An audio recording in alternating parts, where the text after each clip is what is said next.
Status hari ini, informasi terkini, semua akan tersaji di satu acara pasti. Oh, oh, ngobrol asik di beranda, ngobrol seru di beranda, inovatif dan terbuka, adat-adat dan budaya. Beranda untuk kita semua. Oke, assalamualaikum warahmatullahi wabarakatuh. Halo, selamat siang pemirsa. Bagaimana kabar Anda hari ini? Mudah-mudahan sehat ya semuanya, apapun aktivitas Anda dan dimanapun Anda berada. Nah, tentunya kembali lagi bersama saya Gina Febriona di Beranda ya. Seperti biasa setiap hari Senin kita akan membahas seputar dunia kesehatan ya, yang tentunya ini bisa memberikan manfaat untuk Anda semua yang sedang menyaksikan kita. Nah, hari ini nih kita akan bahas tentang program kehamilan. Apakah pemirsa sedang melakukan program hamil ataupun ada yang sedang berencana untuk melakukannya? Nah, kira-kira bagaimana sih langkah-langkah dan juga tahapan program kehamilan agar bisa berhasil? Kali ini kita akan bahas, tema kita hari ini adalah bongkar rahasia program hamil bersama dengan Dr. Febri Warita Pulungan SPOG. Nah, kita sapa dulu. Halo dokter, apa kabar? Halo, baik, kabar alhamdulillah, Sehat ya. alhamdulillah. Cantik sekali hari ini. Terima kasih Gina juga, cantik banget, sama-sama Februari. Iya, bener. Namanya sama-sama ada Febri-nya gitu ya di Iya. belakang ya. Kebetulan sekali dokter. Nah dokter, ini pembahasan kita hari ini sebenarnya rada-rada sensitif sih ya. Apalagi untuk pasangan-pasangan yang baru menikah ya. Iya. Banyak ibu-ibu ataupun kalau misalnya di hari-hari besar, hari raya misalnya, atau ketemu sama orang, udah hamil belum? Udah isi belum ya? Aduh, ini kayaknya sesuatu yang memang sangat penting sekali untuk kita bahas, apalagi untuk pasangan suami istri yang baru menikah ataupun yang sudah lama tidak mempunyai keturunan ya dokter ya. Mungkin kita bahas dari sisi kehamilannya dulu dokter. Sebenarnya dari sisi medis apa sih yang dimaksud dengan hamil ini dokter? Kalau dari sisi medis, hamil itu artinya ada janin yang berkembang di dalam kandungan. Idealnya itu sampai 40 minggu. Nah, normalnya kalau sudah baru menikah nih, kalau sudah berhubungan rutin 2 sampai 3 kali dalam seminggu dan dalam 1 tahun itu tidak jauh-jauhan. Kalau di Kota Medan banyak ya, suami kerja di mana, istri kerja di mana, jadi tidak rutin berhubungan ya. Kalau sudah 1 tahun rutin berhubungan tetapi belum berhasil memiliki anak, nah itulah perlu untuk program hamil. Kalau hamil itu sendiri ada ada janin ataupun yang berkembang dalam kandungan seorang perempuan. Yes. Nah, kalau secara umum sebenarnya kita sudah tahu ya, tapi dari sisi medis sudah dijelaskan nih sama dokter ya. Namun dokter sebenarnya untuk dapat hamil nih ya, persyaratannya dari sisi medis harus gimana sih? Dari sisi medis itu harus sehat si suami, sehat si istri. Tidak hanya kalau kita tidak di tradisi kita istri melulu yang diperiksa, tetapi tetap harus kedua pasangan itu diperiksa, baik si suami dan si istri. Cerminannya, kalau untuk si istri, cerminannya yaitu menstruasinya yang teratur. Tidak ada kondisi yang seperti nyeri, ataupun bahkan sama sekali tidak mens, ataupun mensnya yang tidak teratur, ataupun tidak kegemukan, tidak terlalu kurus. Jadi secara ideal dalam tubuhnya itu siap untuk menerima suatu kehamilan, itulah yang layak untuk hamil. Sama seperti suami juga tidak ada masalah untuk berhubungan ataupun tidak ada faktor-faktor yang penyulit lain seperti mungkin merokok ataupun minum-minuman beralkohol atau juga lifestyle-nya yang kurang istirahat, kerja yang terlalu gampang stres, itu juga akan mempengaruhi untuk berhasilnya suatu kehamilan. Jadi kalau mau memulai kehamilan itu sendiri, si istri ataupun si suami itu harus betul-betul baik kondisi tubuhnya supaya berkualitas. Berkualitas dari si sel spermanya untuk si suami, untuk si sel telurnya itu juga berkualitas. Iya, jadi suami istri harus sehat dulu ya dok ya. Nah, Berarti nggak melulu karena kesalahan wanita ya dok ya? Karena nggak kan mesti. kalau di masyarakat kita kan seringnya nyalain wanitanya nih gitu ya dok ya? Gini loh Gina, kalau misalnya di Indonesia memang trennya itu si perempuan tuh yang langsung bawakan ke dirinya, oh iya aku nggak berhasil nih. Padahal kalau di luar negeri, Gina tahu nggak, yang diperiksa itu suaminya dulu tuh. Biasanya namanya istilahnya sperma analysis, Ya. diperiksa suaminya dulu. Kalau di kita memang secara protapnya itu, kalau untuk melakukan program kehamilan itu istri dan suami diperiksa. Tetapi ya kalau di daerah kita ya sering itu Mungkin bawa ke karena istrinya. Iya, lebih ini ya, iya. apa namanya dok, baper Iya, gitu ya? baper, bawakan ke istrinya, oh aku gimana dok, seperti itu. Iya dok. Tetapi memang gambaran kecilnya itu selama perempuan ataupun wanita tersebut siklus mensnya teratur dan tidak ada kendala, misalnya tidak ada kegemukan, tidak ada gangguan ya, itu insya Allah itu bagus. Tetapi ya itu tadi balik tadi yang dokter sampaikan, bila sudah rutin berhubungan dan tidak ada masalah dalam siklus menstruasinya sudah 1 tahun, ada baiknya langsung periksa ke dokter. Nah, tidak hanya istrinya juga, suaminya juga harus sama-sama dibawa. Dua-duanya ya dokter. Ya, namanya kan kalau program itu bukan istri doang, istri tanpa suami kan tidak akan bisa. Betul ya dok ya. Tapi sebenarnya kalau misalnya sudah menikah ya dok ya, pasangan suami istri ini berapa lama sih normalnya untuk bisa si wanitanya hamil gitu? Kalau dari 80% dari penelitian itu dari 8 bulan pertama kali mereka menikah itu akan biasanya berhasil hamil. Tetapi acuannya itu memang kita pakai cut off-nya itu 1 tahun. Selama 1 tahun sudah rutin berhubungan tetapi tidak berhasil hamil ya sebaiknya langsung periksa ke dokter. Ataupun gini, kalau sudah ada usia nih, misalnya menikahnya baru usia 35 tahun ke atas ataupun si suami sudah 40 tahun ke atas, ada baiknya sebelum melakukan program ataupun sebelum hamil itu langsung ke dokter untuk dilakukan pemeriksaan supaya hak hamil ataupun bereproduksi itu kan hak setiap wanita ataupun pasangan. Ya. Jadi mau merencanakan hamil kapan itu merupakan hak. Jadi sebaiknya pada saat program hamil itu sebelum jangan hamil dulu baru datang. Biasanya sering seperti itu, hamil dulu baru datang ke dokter. Ada baiknya sebelum hamil itu periksa ke dokter. Berarti program hamil ini yang seperti apa dok? Boleh dijelaskan? Program hamil itu ya sebelum hamil itu periksa ke dokter. Oh gitu. Iya, periksa ke dokter. Tapi banyak mindset mungkin di masyarakat ya program hamil itu maksudnya kalau misalnya sudah lama tidak hamil, tidak hamil gitu ya, sudah lama menikah tapi tidak diberikan momongan, nih kayaknya harus program hamil dengan cara apa?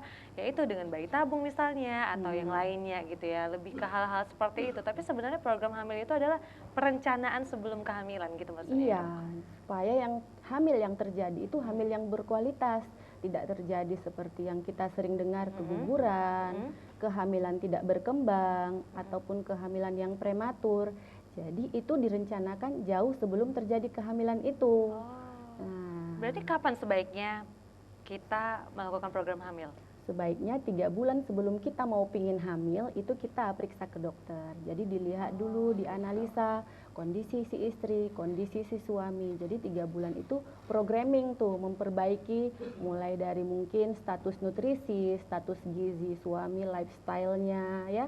Ataupun ada penyulit mungkin misalnya si istri ataupun si suami ada kondisi seperti penyakit diabetes, tekanan darah, ataupun penyakit metabolik atau yang lebih yang kita khawatir entah mungkin ada seperti penyakit jantung ataupun yang lebih seram-seram ya, harus di situ periksa ke dokter. Jadi pada saat dia hamil dia tidak Kesulitan ya dok iya, ya? tidak kesulitan dan tidak terjadi komplikasi seperti ya tadi yang dokter sampaikan, kehamilannya tidak berkembang ataupun prematur ya, capek ya udah hamil tetapi keguguran itu merupakan hal yang pasti tidak Sedih diinginkan loh, dok, setiap ya. perempuan. Iya pasti. Jadi sebelumnya itu jangan tunggu tes pack positif dulu baru periksa.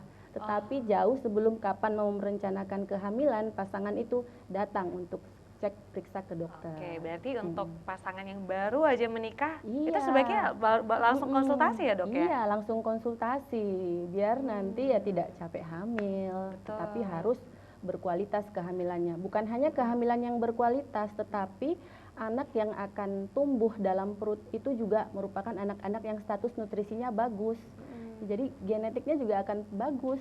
Jadi ya sehat ya, seperti Iya. itu yang Itu- diharapkan. Itu keinginan semua Mm-mm, orang tua iya. ya. Kalau misalnya punya anak juga anak yang Iya. memang sehat, nutrisi Mm-mm. lengkap, cerdas gitu ya dok Iya, ya. dan juga satu lagi Gina, pada saat proses hamil itu dia pun ibu hamilnya itu bagus menerima, kan kehamilan itu merupakan hal yang normal ya, itu normal. Jadi tidak gampang mual muntah, tidak pusing-pusing ataupun hamil terasa berat, rasanya banyak Iya. keluhannya ya. Pusing. Iya, Pokoknya mm. kalau hamil itu katanya trimester pertama itu adalah bulan-bulan yang sangat berat untuk seorang wanita Iya. ya pagi hari mual, sakit gitu ya. Mm-mm. Pokoknya nggak kuat lah gitu Iya, badan tuh ya benar. dok ya. Iya, Jadi karena dengan memang program itu hamil bisa ya dok ya? bisa dengan kalau tubuhnya sehat, artinya menerima suatu kehamilan itu dia akan tetap fit. Jadi kehamilan itu tidak menjadikan trauma. Aduh dok, kalau hamil itu pusing banget, ini berat lah, sesak lah. Padahal kalau tubuhnya bagus, nutrisinya bagus, akan enjoy menjalani kehamilan tanpa ada keluhan. Betul banget ya. Wah, semakin semangat nih kita akan bahas lebih lanjut tentang program kehamilan ya dokter ya. Namun kita akan break dulu sejenak ya. Pemirsa jangan kemana-mana, kita akan kembali setelah yang satu ini. Ya, kita masih di beranda dan kita masih membahas tentang bongkar rahasia program kehamilan ya. Tadi kita udah bahas tentang program hamil ini sama dokter ya, sebaiknya kapan kita harus hamil, kemudian panjang ya, lumayan untuk yang penasaran tentang bagaimana sih langkah-langkah dan juga tahapan program kehamilan. Nah ini nih akan kita tanya sama dokter. Dokter sebenarnya sebelum kita ke program hamil ya dokter ya, apa saja sih faktor yang mempengaruhi kehamilan? Kalau faktor yang mempengaruhi kehamilan itu kita lihat juga ada dua nih, ada suami dan istri. Kalau faktor istri ada namanya itu dia berdasarkan kandungannya ya, bisa dari faktor rahimnya, ada yang masalah atau tidak, faktor dari sel telurnya, ovariumnya ada atau tidak, ataupun faktor yang lebih di atasnya lagi dia apa ada gangguan di bagian metabolismenya. Jadi itu faktor-faktor tersebut yang harus normal. Nah, pemeriksaannya kita taunya dari ke dokter kandungan. Seperti itu. Berarti itu memang harus diperiksa benar-benar ya dokter ya? Iya, betul. Oke. Dan kemudian kalau untuk si suami paling dasar itu ya faktor dari spermanya. Dilihat tadi dokter sempat sampaikan itu sperma analisa ya. Jadi pemeriksaan sperma analisa itu selain kita melihat dari berapa banyak sperma yang dihasilkan, pergerakannya, ya bentuknya, apakah ada cuma satu kepala atau berekor dua. Nah, itu yang harus yang normal.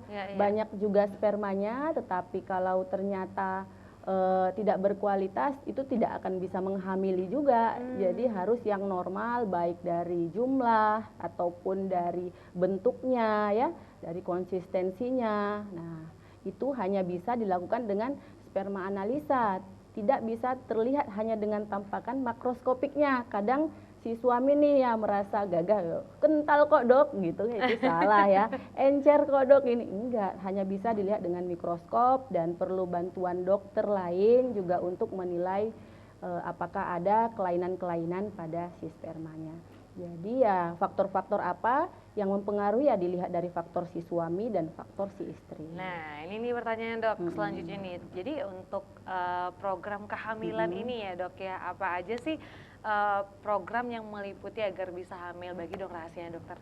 Nah sebenarnya kalau kita bilang program hamil itu terbagi atas 3.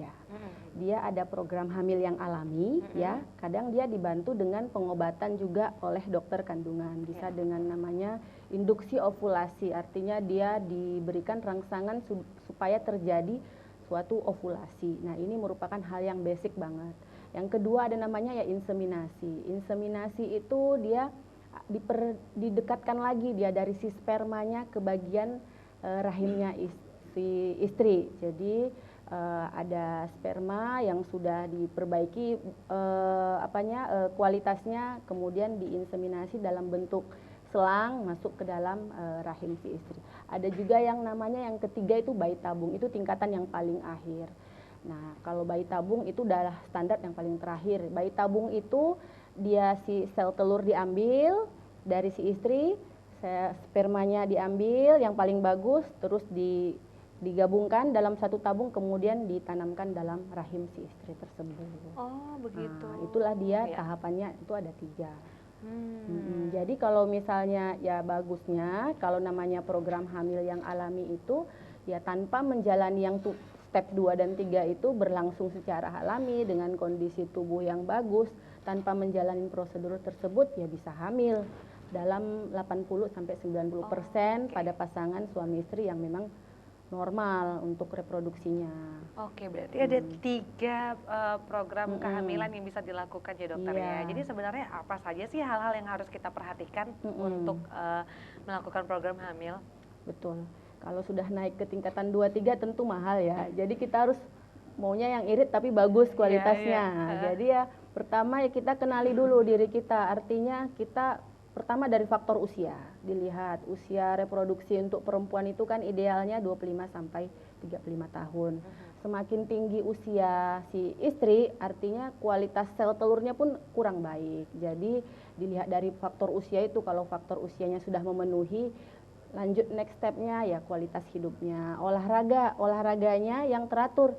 Dibilang yang teratur itu 2 sampai 3 kali dalam seminggu. Olahraga yang aerobik seperti jogging, lari ataupun senam zumba ya. Nah, 15 sampai 20 menit dan tidak boleh stres. Kalau untuk si suami misalnya kalau pegang HP tidak boleh di kantong karena bisa terkena radiasi. Oh, berpengaruh ya dokter ya? Ya, itu sangat mempengaruhi kan panas. Jangan sering ini lagi mandi air hangat ya. Itu diisi debu-debu kan, itu juga mempengaruhi kualitas dari gitu. mempengaruhi kualitas si sperma suami. Jadi ya memang selain dari pola makannya, lifestyle-nya dan jangan di bagian kelaminnya tidak terkena radiasi. Ya, radiasi ya berupa panas. Nah, itu juga mempengaruhi kualitas sperma suami. Begitu ya dokter ya. Lalu kalau misalnya untuk katanya nih dokter ya, kalau kita sering berkendara sepeda motor itu juga mempengaruhi kualitas sperma. Apakah benar dokter? Kalau berkendara dan dia contoh nih kendaraannya memang panas gitu ya dan dia lebih lama misalnya lebih dari 8 jam itu juga akan mempengaruhi kualitas dari spermanya suaminya. Jadi ya memang perlu untuk program hamil asupan nutrisinya untuk menyangkal dari radikal bebas tersebut itu terpenuhi. Begitu.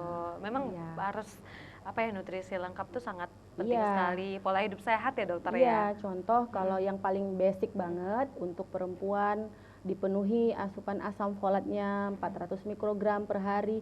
Si suami juga ya, bukan hanya istri saja yang sering dikasih asupan nutrisi, tetapi suami juga supaya berkualitas kedua-duanya. Oke, itu Pak sangat penting sekali ya. Nah, untuk pemirsa yang ingin berinteraktif ataupun berkonsultasi boleh ya, mumpung dokter masih ada di sini nih ya, di 0614146353. Sekali lagi di 0614146353 ya. Nah, boleh telepon, mau tanya apa saja soal program kehamilan untuk Anda semua hari ini masih ada waktu, masih banyak setengah jam lagi ya untuk Anda. Dan mungkin dokter sebelum kita tanya ke pertanyaan selanjutnya nih ataupun menerima telepon, ini kayaknya Fahmi juga akan bertanya seperti biasa dokter. Kalau misalnya setiap hari Senin tuh Fahmi akan ada pertanyaan nih dokter, silakan. Kebetulan tentang kehamilan ini ada pertanyaan titipan nih dari teman-teman. Jadi dari teman yang pertama dulu tadi ada pertanyaan kenapa kalau misalkan wanita yang mohon maaf mengalami keguguran mungkin di calon anak pertama terus susah untuk hamil lagi. Nah, itu kira-kira kenapa dok? Nah, dan baiknya seperti apa supaya bisa tetap menjaga supaya bisa lebih cepat hamil? Nah, gitu yang pertama. Itu dulu. Oh, langsung jawab ya. Dokter ya, itu gimana tuh? Itu sering beredar di masyarakat juga tuh. Apakah mitos atau fakta? Oke.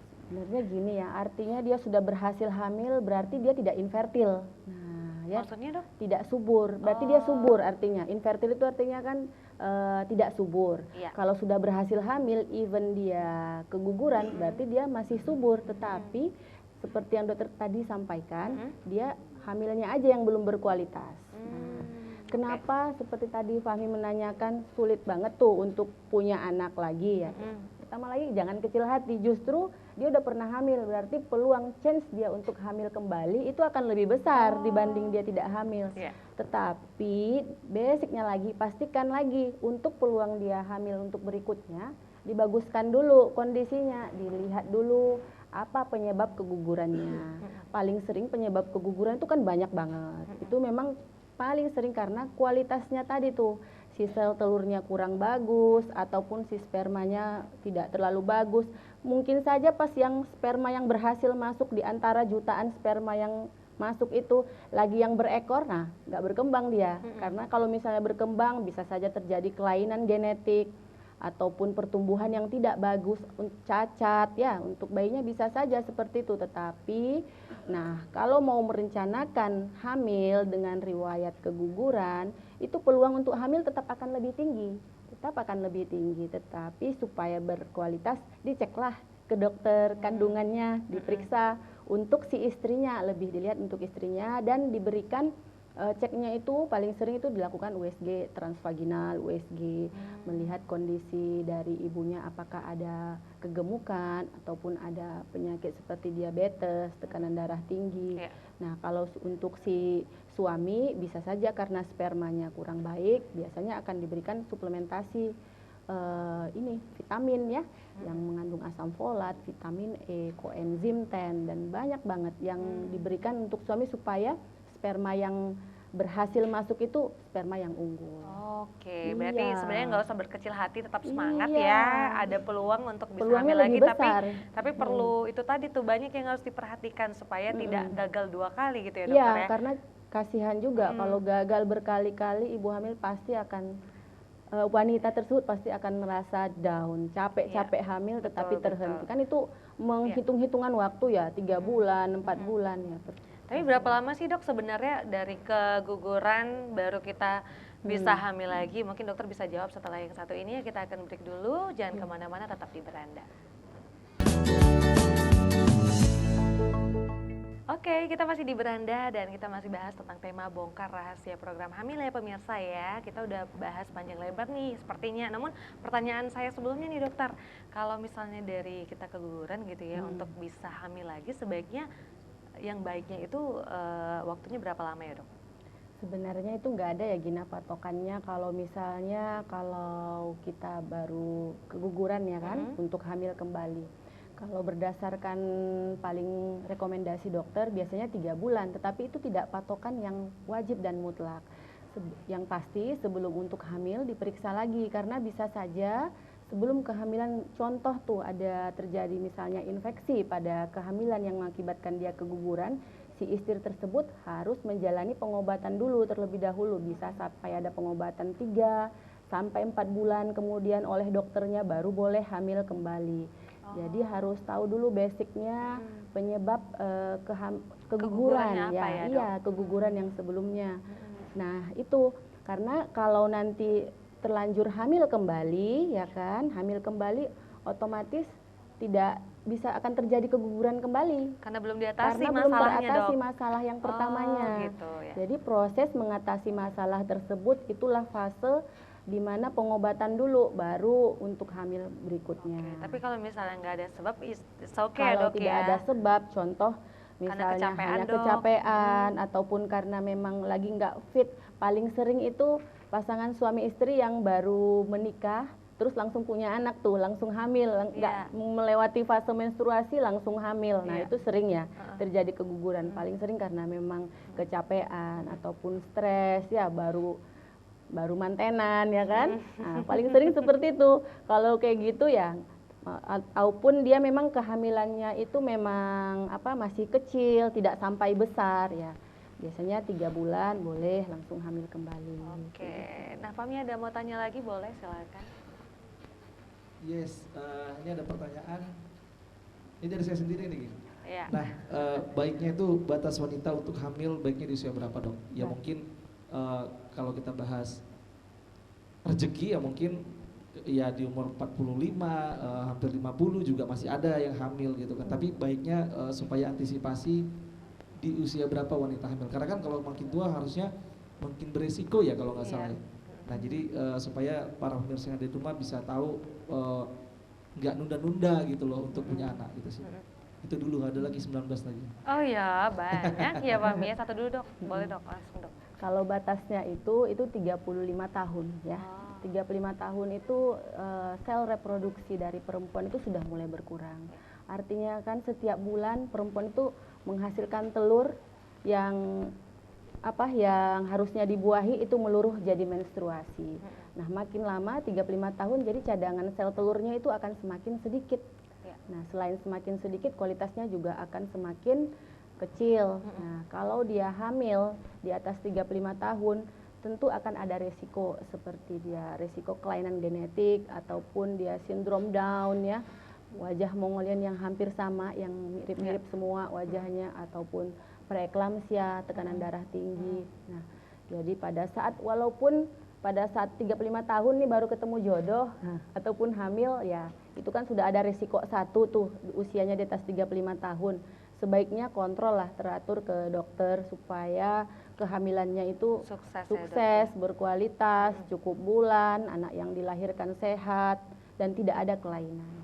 Oke, nah dokter kalau misalnya kita udah menjalankan program kehamilan gitu ya, pasti ada rintangannya gitu ya dokter ya. Sebenarnya apa saja sih faktor yang menghambat program kehamilan ini kalau untuk berhasil gitu dok? Paling sering itu adalah psikis sih, stres ya. Itu stres sangat mempengaruhi. Semakin kalau misalnya ikhlas, tidak stres, easy going, dijalanin program hamilnya dengan baik, tidak pindah-pindah gitu ya, itu akan berhasil. Dan diobati ya untuk penyebabnya itu underlying penyebab kenapa belum berhasil itu akan berhasil.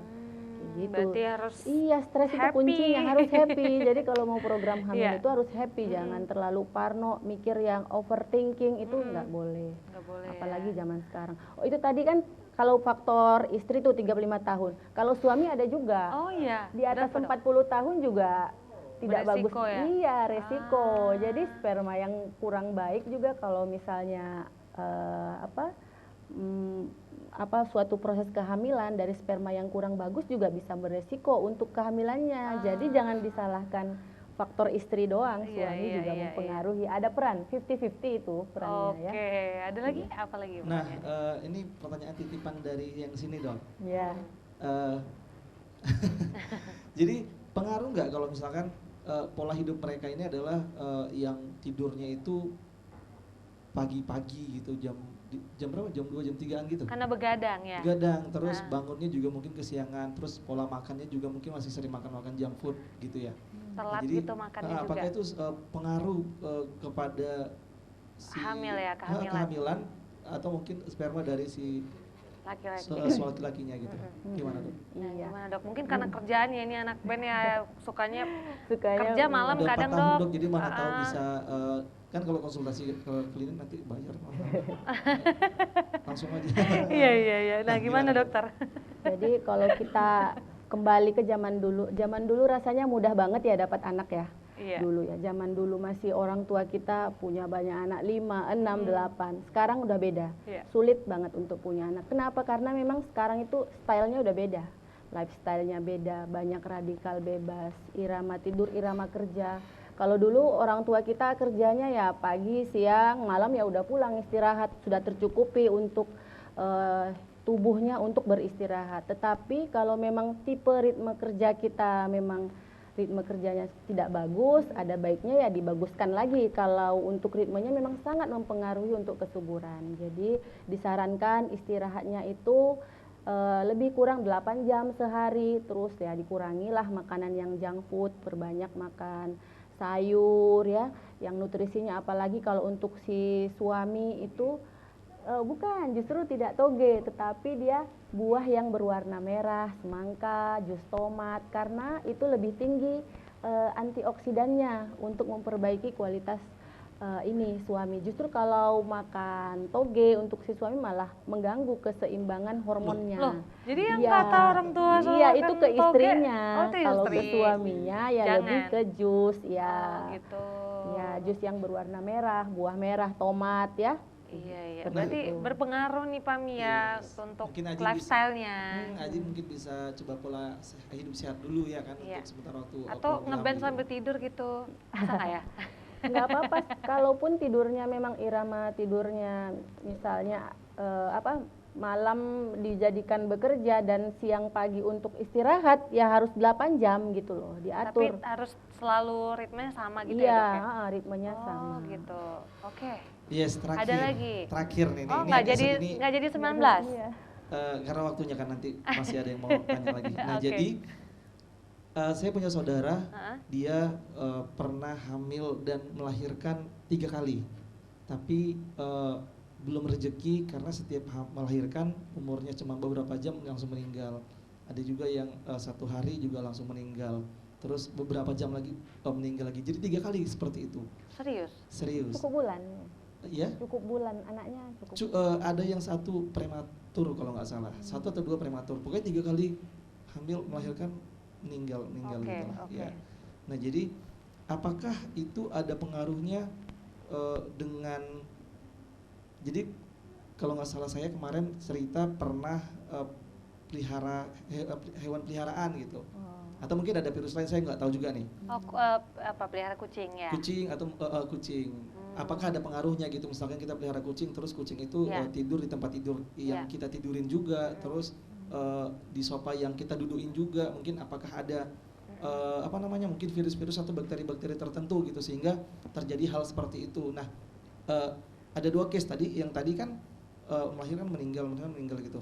Nah, kalau yang itu saya kurang tahu pasti apa penyebabnya, kenapa bisa seperti itu, dan kondisi anaknya waktu itu melahirkan biru gitu, mungkin ada gangguan jantung atau mungkin paru-paru gitu. Nah, yang soal hewan peliharaan ini beda lagi case-nya. Jadi dia waktu masih mudanya pelihara kucing gitu kan, sering terus dekat banget lah sama kucing. Jadi di rumah itu sering pegang kucing, dan kucing itu juga sering di tempat tidur dan sofa dan lain-lain segala macam. Sehingga ketika dia menikah, punya anaknya ada kelainan gitu di tubuhnya gitu. Oke, Nah, nanti kira-kira kita gimana? jawab ya pertanyaan Fahmi ya, ada 2 pertanyaan nih dokter ya. Kita akan jawab setelah yang satu ini. Jangan kemana-mana pemirsa, tetap di beranda ya.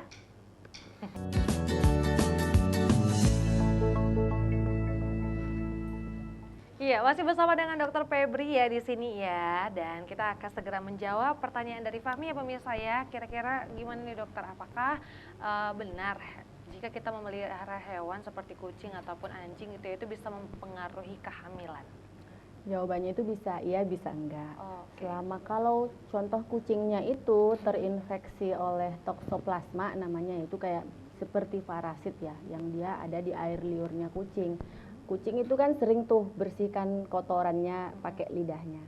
Nah, itu yang terkena oleh produk makanannya untuk wanita yang yang lagi mau program hamil, itu bisa melewati dari saluran dari ke rahimnya, sehingga kalaupun mau hamil sih berhasil hamil, Ya. tetapi bisa resiko untuk terjadi keguguran yang Oke. berulang. Atau yang tadi kayak kasus saudaranya Fahmi, Down syndrome, anaknya apakah benar karena Jadi, bulu kucing tadi dok? Kalau itu merupakan kondisi yang harus kita evaluasi lagi dulu ya. Misalnya hamilnya kan udah 3 kali dan sudah cukup bulan tetapi meninggal ya. Jadi harus kita pastikan dulu, konsultasi lah sebaiknya yang bagus ke dokternya yang sebelumnya menangani apa penyebab ininya. Dan sekarang kayaknya dia udah nggak Putus asa gitu ya? Oh jangan. dan usianya juga udah nggak muda lagi.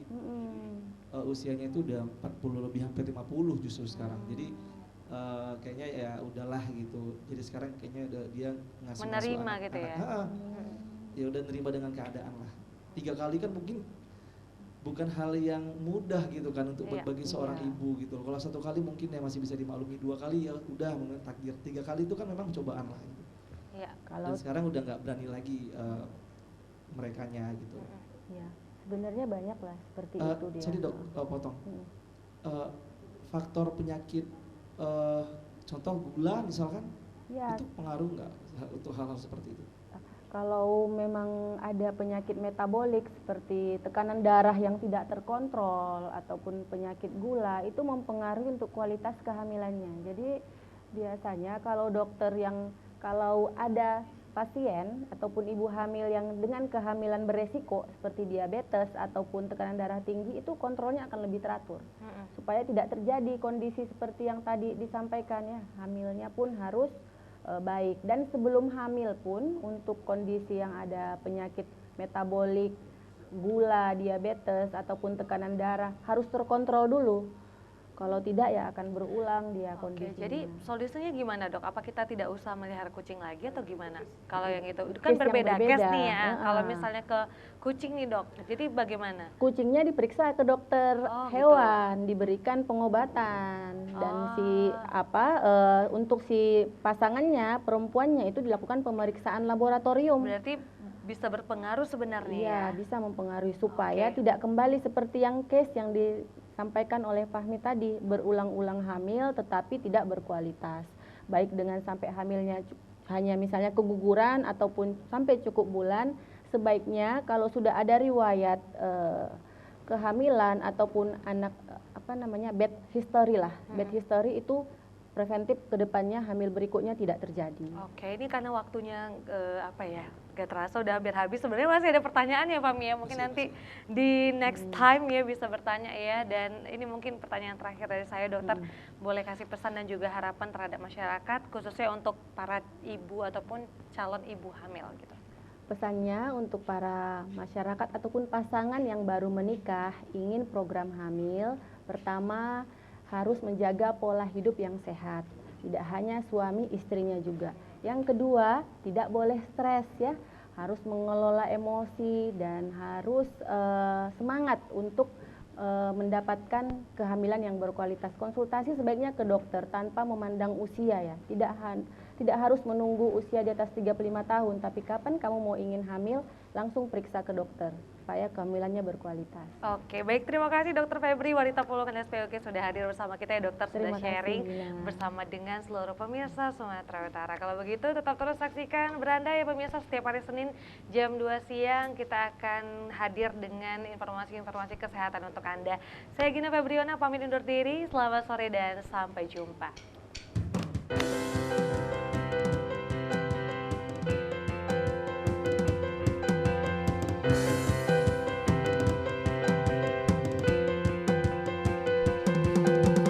Terus berjuang melawan waktu, tak pernah pudar termakan usia. Selalu menyapa pemirsa lewat layar kaca, yang pertama hadir untuk Indonesia. Jauh melangkah terus berjaya, membangun budaya bangsa Indonesia.